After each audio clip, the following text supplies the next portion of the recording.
Hello दोस्तों, basic structure part 2 में आपका स्वागत है। तो यहाँ पे हम लोग देखेंगे critical analysis of basic structure. चूँकि क्वेश्चंस डायरेक्टली नहीं पूछे जाते हैं बेसिक स्ट्रक्चर पे, इसमें क्रिटिकल एनालिसिस हो सकता है, इवोल्यूशन हो सकता है, लिमिटेशन ऑफ द पार्लियामेंट हो सकता है टू अमेंडिंग द कॉन्स्टिट्यूशन, या limitation of parliament to amending the fundamental rights. तो इसके पर्सपेक्टिव में बेसिक स्ट्रक्चर बहुत इंपॉर्टेंट रोल अदा करता है। तो इसमें हम लोग जो क्रिटिकल एनालिसिस देखेंगे, पूरा डीप में जाकर के देखेंगे। कुछ रिसेंट सुप्रीम कोर्ट के जजेस के जो एनालिसिस हैं उसको भी हम लोग देखेंगे। तो यहाँ पे क्रिटिकल एनालिसिस में हम लोग सबसे पहले इसका क्रिटिसिज्म देखेंगे। क्रिटिसिज्म में इसका जो नेगेटिव, क्या इसमें नेगेटिव इम्पैक्ट पड़ा है उसकी हम लोग चर्चा करेंगे।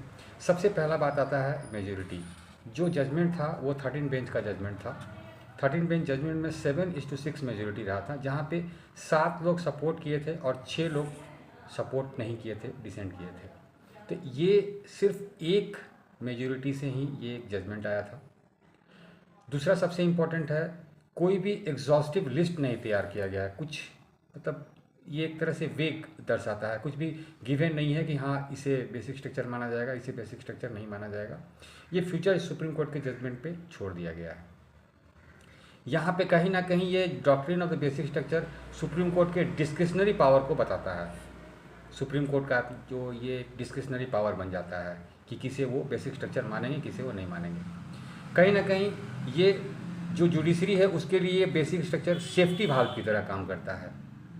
जब वो जजमेंट देंगे तो इसमें doctrine of the basic structure का यूज़ करते हुए वे अपना जजमेंट दे सकते हैं, जो कि कहीं ना कहीं जुडिशरी के लिए एक सेफ्टी वाल्व का काम करेगा। और ये सबसे इम्पॉर्टेंट, जो मोस्ट इम्पॉर्टेंट हो जाता है, जिसे हम लोग जुडिशियल ओवररीच भी बोलते हैं। इस जुडिशियल ओवररीच का मतलब हुआ कि जुडिशरी जो है खुद लेजिस्लेचर का काम कर रहा है। ये जो लेजिस्लेचर का जो काम है उसको इनक्रोच कर रहा है, जिसे हम जुडिशियल इंक्रोचमेंट भी बोलते हैं। और यहाँ पे कहीं ना कहीं ऐसा लग रहा है कि judiciary act as super legislature, जो पार्लियामेंट है उससे भी ऊपर, सुपर लेजिस्लेचर। अब इसके हम लोग पॉजिटिव एक्सपेक्ट की बात करेंगे, इसके हम फेवर में इसका हम बात करेंगे। तो इसका सबसे बेहतरीन एग्जाम्पल होगा ये जुडिशियल एक्टिविज़म का भी एक मोस्ट इम्पॉर्टेंट पार्ट है। जब भी हम लोग जुडिशियल एक्टिविज़म या जुडिशियल ओवररीच की बात करेंगे तो जुडिशियल एक्टिविज़म ओवररीच दोनों में बेसिक स्ट्रक्चर कहीं ना कहीं मोस्ट सिग्निफिकेंट टर्म आता है। यहाँ पे जुडिशियल एक्टिविज़म का मतलब हुआ कि जुडिशरी जो है, जो एग्जीक्यूटिव ओवररीच है, एग्जीक्यूटिव ओवररीच को लिमिट करता है। इसीलिए ऐसा कहा जाता है कि judicial activism was needed against executive overreach. ये doctrine of basic structure was needed against executive overreach. दूसरा मोस्ट इम्पॉर्टेंट है, ये जो doctrine of the basic structure है कहीं ना कहीं एक बाउंड्री क्रिएट कर रहा है अमेंडमेंट और rewriting of the constitution. It creates a demarcation between amendment and rewriting of the constitution. Parliament can amend the constitution, but in not the manner कि ये it can rewrite the constitution. तो ये कहीं ना कहीं parliament को limit कर रहा है। दूसरा सबसे बड़ा बात है, parliament can not be equated with constituent assembly. Parliament can amend the constitution but does not mean that it will work like the constituent assembly, because parliament क्या कर रिप्रेजेंट करता है? It represent political majority, और constituent assembly represent will of the power, will of the people, या इसे हम लोग बोल सकते हैं पॉलिटिकल विल,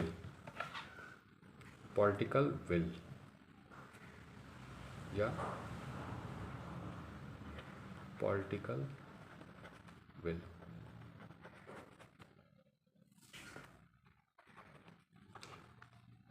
यहाँ पे जो पार्लियामेंट है वो पॉलिटिकल मेजोरिटी की बात करता है, लेकिन यहाँ पे विल ऑफ द पीपल, जो कि पीपल ने कॉन्स्टिट्यूएंट असेंबली को पावर दिया था कि वो उनके बिहाफ पे संविधान बनाए।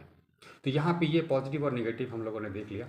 अब हम लोग बात करेंगे कुछ सुप्रीम कोर्ट के जजेस जिन्होंने अपना व्यू दिया है बेसिक स्ट्रक्चर को लेकर के। सबसे इम्पॉर्टेंट है के मैथ्यू, ये बहुत ही सीनियर जज रह चुके हैं, सुप्रीम कोर्ट के जज भी थे, साथ ही साथ 10th लॉ कमीशन के चेयरमैन भी रह चुके हैं के मैथ्यू। इन्होंने बताया कि बेसिक स्ट्रक्चर कॉन्सेप्ट जो है ये बहुत ही वेग है एंड इनडेफिनिट है। वेग एंड इनडेफिनिट, वेग का मतलब जो क्लियर नहीं है, स्पष्ट नहीं है, और इनडेफिनिट का मतलब इसका कोई लिमिट नहीं है, अनलिमिटेड है। तो उन्होंने बताया कि it is too vague and indefinite to provide a yard stick to determine the validity of an ordinary law. ये एक यार्ड स्टिक दे रहा है जुडिशरी को, जो ऑर्डिनरी लॉ है उसके वैलिडिटी को डिटरमाइन करने के लिए। वाई बी चंद्रचूड़ उन्होंने बताया कि कॉन्स्टिट्यूशनल अमेंडमेंट और ऑर्डिनरी लॉ दो अलग अलग फील्ड में काम करते हैं, और इसीलिए इनको जो रिव्यू करना है, इनका जो जुडिशियल रिव्यू होगा उसका अलग अलग लिमिटेशंस होगा, इसीलिए बेसिक स्ट्रक्चर लाया गया है। बेसिक स्ट्रक्चर खास करके कॉन्स्टिट्यूशनल अमेंडमेंट में ही इनका कहना था, वाई बी चंद्रचूड़ का, कॉन्स्टिट्यूशनल अमेंडमेंट जो होंगे उनमें बेसिक स्ट्रक्चर का डॉक्ट्रिन अप्लाई होगा। इसीलिए उन्होंने बताया कि जो कॉन्स्टिट्यूशनल अमेंडमेंट है और ऑर्डिनरी लॉ है दोनों को अलग अलग मिरर में देखना चाहिए, और दोनों के जो जुडिशियल रिव्यू होंगे उनके डिफरेंट लिमिटेशंस होंगे। अभी रिसेंट जजमेंट 2024 में डी वाई चंद्रचूड़ द्वारा आया था, जिसमें डी वाई चंद्रचूड़ ने बेसिक स्ट्रक्चर को डिफाइन किया था, जिसमें उन्होंने बताया था कि basic structure doctrine was made up of undefined concept. इसका कोई बेसिक डेफिनेशन नहीं है। तो हमारे कॉन्स्टिट्यूशन में बहुत सारे ऐसे इम्पॉर्टेंट टर्म हैं, जैसे कि फेडरलिज्म, सेकुलरिज्म, डेमोक्रेसी, ये सब अनडिफाइंड टर्म हैं। तो इन जैसे अनडिफाइंड टर्म की तरह ही बेसिक स्ट्रक्चर भी है। इसीलिए बेसिक स्ट्रक्चर को ऑर्डिनरी लॉ में अप्लाई करना कहीं ना कहीं बेहतर नहीं है या सही नहीं है। So he said the basic structure was made up of undefined concept such as democracy, federalism and secularism, and it difficult to apply this doctrine over ordinary laws. तो इस माध्यम से मैंने पार्ट 2 में, चूँकि पार्ट 1 में बेसिक स्ट्रक्चर का evolution का हम डिस्कशन कर चुके हैं, पार्ट 2 में हम इसका क्रिटिकल एनालिसिस कर चुके हैं, साथ ही साथ कुछ जो जजेज हैं उनके व्यूज़ जो बेसिक स्ट्रक्चर को लेकर के हैं उस पर हम डिस्कशन कर चुके हैं। इसके साथ मैं अपना लेक्चर समाप्त करता हूँ। नेक्स्ट लेक्चर में हम देखेंगे fundamental right, DPSP, governor, election, president और भी बहुत सारे। धन्यवाद।